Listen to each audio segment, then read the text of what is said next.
Hora do Consumidor.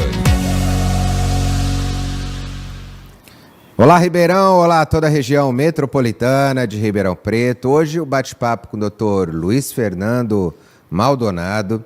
Levantar alguns assuntos diários que acontecem dentro de condomínios, dentro da vida em condomínio, para que vocês entendam o que pode e o que não pode.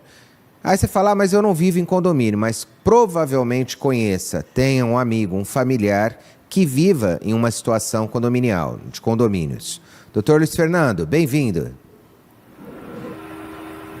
Bom dia, Rodrigo. É um prazer. Muito obrigado. Luiz Fernando, vou já direto para iniciar um assunto, para desenvolver ele um pouquinho. Então eu vou já puxar. Quem é responsável pela portaria, pelo porteiro, pelaquela empresa terceirizada? Quem responde por ele? É o síndico? É a terceirizada? Quando se há necessidade de entrar com uma ação, ou fazer uma reclamação, ou chamar a atenção? Como que é feito na questão portaria? A portaria, existem duas possibilidades do condomínio utilizar. A portaria própria, que a gente chama de orgânica, que é quando o porteiro ele é contratado funcionário direto pelo condomínio, ou o terceirizado, onde o condomínio contrata uma empresa especializada em terceirização de serviços, né? Perdão, de portaria, e esse porteiro ele é funcionário da terceirizada, mas presta serviço para o condomínio. O condomínio ele é sempre corresponsável pelas obrigações ali dos seus prestadores de serviço. Então, por exemplo, num processo trabalhista, por exemplo, tanto o condomínio quanto a terceirizada serão responsáveis. Se a terceirizada não cumprir com a obrigação dela de fazer os pagamentos, o condomínio será responsável e pode pagar. Por isso que são importantes alguns cuidados antes e durante a contratação. Antes da contratação, é importante que se verifique toda a documentação da terceirizada, ver se ela cumpre todos os requisitos, tira certidões de processos cíveis, trabalhistas, Receita Federal, de impostos, de FGTS, INSS, para ver se ela está em dia com essas obrigações. Se ela não tiver, pode ter algum problema ali. Então, isso é um cuidado inicial na hora de contratação de uma terceirizada. E durante esse contrato é importante que essa documentação também seja enviada mensalmente.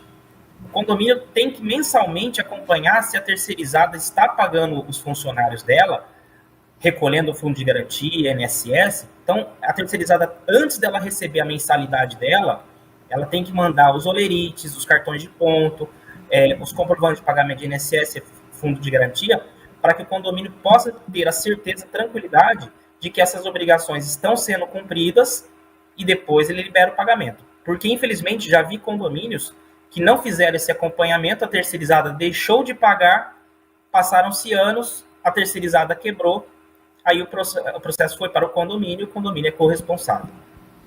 Luiz Fernando, então eu vou puxar para a questão virtual, porque eu recebi uma mensagem que no período que nós tivemos o temporal em Ribeirão, alguns, e eu conheço 2 condomínios, provavelmente um deles, que a portaria é 100% virtual. Ou seja, a pessoa não coloca nem a chave. Ela tem acesso por via digital e dali para frente liberação por senha. Só que no período de chuva ela acabou ficando desconectada. E ela não teve esse direito de ir e vir, de sair do apartamento ou de entrar. Quem é responsável nesse caso? Cabe uma ação contra essa empresa terceirizada? No caso a tecnologia ela é boa, ela ajuda, a portaria virtual é uma realidade hoje, funciona bem em alguns tipos de condomínio, mas ela está sujeita a essas situações, porque ela depende de energia elétrica, ela depende de internet, uma boa conexão de internet. Então, esses fatores, se vierem a falhar, logicamente o serviço vai perder sua condição. Então, aí o que precisa ser analisado? Pode ser que tenha uma responsabilidade? Sim, é possível. Mas precisa analisar o contrato que o condomínio tem com essa empresa para ver de quem é a responsabilidade. Por exemplo, o fornecimento de energia elétrica é do condomínio. Então, se houve fornecimento de energia elétrica, a empresa de portaria remota não é culpa dela, não é ela que é obrigada a fornecer energia. E, logicamente, o condomínio não tinha energia, também não era por culpa dele, é por conta de alguma ocorrência da fornecedora, da concessionária de energia elétrica. A pessoa tem que ver todas essas, se ficar no responsável. Nesse tipo de situação, quem pode vir a ser responsável pode ser a companhia de energia, porque o condomínio foi vítima da situação e ele ficou sem energia, ele não é gerador de energia. E a empresa de portaria remota não é ela que é obrigada a fornecer energia para o condomínio. Ela precisa que o condomínio forneça isso para ela. Então, existe uma cadeia de situações. Ao meu ver, a responsabilidade aí pode ser de energia elétrica. Ô, Luiz Fernando, o caso fortuito, que são esses casos que nós falamos agora, ele acaba não sendo uma brecha, uma lacuna dentro da legislação em que abre a possibilidade de uma desculpa, né? Uma desculpa em que eu não tenho nenhum tipo de infração, eu não ocorro em nenhum tipo de infração, eu não deveria receber nenhum tipo de processo, porque foi um caso fortuito, foi um caso da natureza, ou um caso que não havia como o ser humano impedir o desenvolvimento, a queda de uma árvore, ou que seja um raio e dali para frente. Que eu sei que no caso que aconteceu em São Paulo, vários problemas vêm acontecendo. Algumas pessoas entraram contra a prefeitura da cidade, que é a que deveria manter a questão da saúde das árvores lá, né, que acabaram rompendo fios e tudo mais. Outras entraram contra a agência de energia elétrica, na verdade contra a terceirizada, né, a companhia do estado lá da cidade de São Paulo. Isso acontece da mesma forma em Ribeirão. Olha, caiu uma árvore em que impediu as pessoas do ir e vir dentro de um condomínio. A responsabilidade seria terceirizada para a prefeitura, já que a árvore estava do lado externo, era para manutenção da prefeitura. A mesma coisa da energia elétrica. Não deveria ser contabilizado na conta da CPFL, ao invés da terceirizada, já que não foi a culpa dela, do próprio sistema não estar funcionando, e não há gerador para um único sistema de entrada e saída, para o sistema não estar funcionando, já que a responsável por isso é a questão CPFL. Sim, com toda certeza. Em chegar num denominador de quem é responsável, é o condomínio, é a prefeitura, essa é a companhia de energia elétrica, você precisa entender as coisas que aconteceu. Por exemplo, o exemplo que a gente estava conversando anteriormente. Se acabou a energia numa situação normal, não teve nenhuma situação de caso fortuito, simplesmente acabou por falha na prestação de serviço, a responsabilidade é da empresa. Situação, caso fortuito, um vendaval, uma tempestade, são coisas que são questões da natureza que fogem das condições de previsibilidade de qualquer ente. Aí pode ser alegado esse tipo de argumento para se eximir de responsabilidade. Entra como um fato da natureza, não tinha como prever, não tinha como se precaver, então aí pode ser que se saia de isento da situação. Então, por exemplo, houve uma queda de uma árvore. E existia registro dessa árvore, de que já havia um alerta da necessidade. A CPFL, por exemplo, vamos pegar o exemplo de Ribeirão, avisou a prefeitura que aquela árvore poderia dar problema. Se ela está documentada que avisou, e que isso poderia causar falta de energia, a responsabilidade é da prefeitura, porque a companhia ela viu a questão e se documentou e se isentou de responsabilidade. Agora, não havia nenhum registro, a árvore estava em condições normais, caiu para uma situação natural, não vai ter uma responsabilidade. Agora, faltou energia sem nenhum motivo, nenhuma intervenção, não tem nenhum problema. Responsabilidade da empresa de energia elétrica. Então, tudo depende de toda essa cadeia de situações para você chegar em quem é o responsável, porque uma vírgula pode mudar quem seja o responsável. Tem um assunto, era nesse assunto que eu queria chegar, na hora que eu estou falando a respeito de portaria, porque houve uma decisão judicial em que já é muito difícil a questão da justa causa, a demissão por justa causa. É muito difícil, são casos raríssimos, casos que precisam ter um apoio jurídico por trás, a empresa precisa ter um apoio jurídico, inclusive o condomínio precisa disso, para que não coloque aí os pés pelas mãos, não troque os pés pelas mãos. Por que eu falo isso? Na verdade, ao contrário, né? As mãos pelos pés.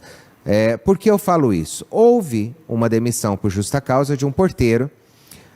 O juizado decidiu manter a demissão por justa causa.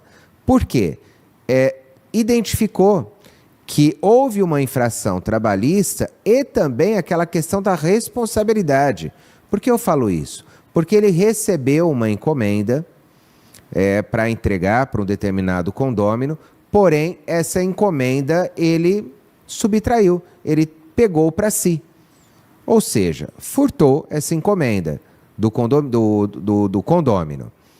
Eu gostaria que o doutor falasse sobre isso, inclusive como um alerta para os síndicos, né, em promoverem determinadas ações e também para a questão das terceirizadas, nesse tipo de controle, nesse tipo de responsabilidade. Porque por mais que pareça, não é tão incomum isso não, viu? Não é tão incomum sumir um determinado recebimento, um determinado item que veio por compra via online, né? Então, não é tão comum e não acontecer isso não. Então, eu gostaria que o doutor falasse um pouquinho sobre isso. De fato, eu acompanhei, inclusive, essa decisão recente aí da Justiça. É um caso que deu uma repercussão na esfera.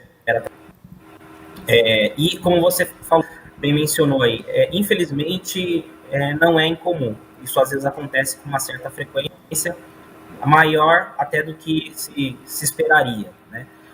O que acontece? O porteiro, ele é um funcionário que tem a confiança do condomínio, dos moradores, né? Ele recebe do condomínio, ele recebe todas as encomendas dos moradores. Então, a partir do momento que ele viola uma dessas mercadorias, uma correspondência, ele está abusando dessa confiança, ele está se aproveitando dessa confiança de que aquilo está em seu poder e pode acabar, por exemplo, pega uma encomenda, uma compra online e se apropria dela. Isso daí é uma falta grave perante a Justiça do Trabalho, além de ser crime, e lógica criminal. Então, isso daí é um dos motivos que seja justa causa. E esse porteiro, desse caso específico, existe a câmera dentro da portaria. Ele foi filmado fazendo isso, recebendo e depois subtraindo esse item para ele. E com toda essa prova, ele foi mandado embora por justa causa, entrou na Justiça para tentar reverter e a Justiça manteve, entendeu? Foi uma falta e que a empresa, no caso era uma empresa, agiu corretamente por justa causa, havia fundamento para isso. Essa causa, embora previsto na lei, que precisa ser muito bem analisado, muito bem estudado em todas as... Sempre é importante que o síndico ou a empresa terceirizada consulte o seu respectivo jurídico para saber se enquadra ou não e para fazer uma dispensa que não reverta isso depois na justiça, né? Luiz, a respeito de um questionamento que eu recebi do Airbnb, eu achei bem interessante porque ela está perguntando ao doutor como que hoje os condomínios devem trabalhar a respeito do Airbnb. Está proibido legalmente ou há possibilidades dentro de uma assembleia, dentro de uma convenção que é feita no condomínio? Como que funciona a questão do Airbnb? Airbnb, para quem não sabe, é quando você disponibiliza seu apartamento, sua casa, qualquer outro local, um imóvel seu, para que haja negociação em determinados períodos específicos. Então, às vezes, isso acontece em que a pessoa utiliza do Airbnb para, por exemplo, vir para Ribeirão de sexta e ir embora ao domingo. Nos grandes eventos que nós temos, eu já vi várias famílias indo para casa dos pais ou do sogro, da sogra, para poder alugar seu local. E aí eu falo justamente na questão condominial. O que pode e não pode a respeito do Airbnb? Essa é uma questão bastante polêmica, realmente, que dá o que falar nos condomínios. Tentar explicar da melhor maneira possível, de forma simples. O Tribunal de Justiça, ele emitiu um julgamento no parâmetro para todas. a nível nacional. Qual que é a regra? Se o Airbnb ou locação por temporada, por aplicativo, né, para expandir para outras, ele tem natureza comercial, como se fosse uma hospedagem.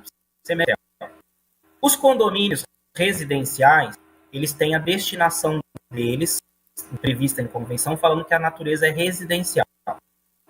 Se na convenção está escrito que o condomínio tem natureza residencial, então não poderia o Airbnb porque ele é comercial, ele tem essa natureza.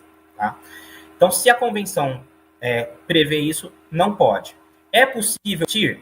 É possível. Tem que fazer uma assembleia para alterar a convenção e alterar essa destinação, falando que ele é residencial, não precisa alterar a natureza, mas que é permitida a locação por temporada. Tá? Então, hoje em dia, se você parar para olhar, teoricamente, não seria possível por essa regra do STJ, num primeiro momento, vai depender da convenção de cada condomínio, mas é possível, existe a possibilidade de fazer uma assembleia com 2/3 dos condôminos e alterar a convenção para que essa prática seja permitida. E aí, nesse caso, os condomínios vão poder o Airbnb. Mas, isso falando da parte legal, esse é o caminho. Mas tem muitos condomínios que, embora tenham a convenção dizendo que é residencial, existe um certo consenso entre os proprietários de que é permitido, por exemplo. Então, embora, como é consenso entre os moradores, por exemplo, eles nem se preocuparam em mudar a convenção, porque todo mundo quer fazer esse tipo de locação lá. Então, existe o perfil dos condôminos também. Né? Então, mas legalmente falando, o procedimento é esse.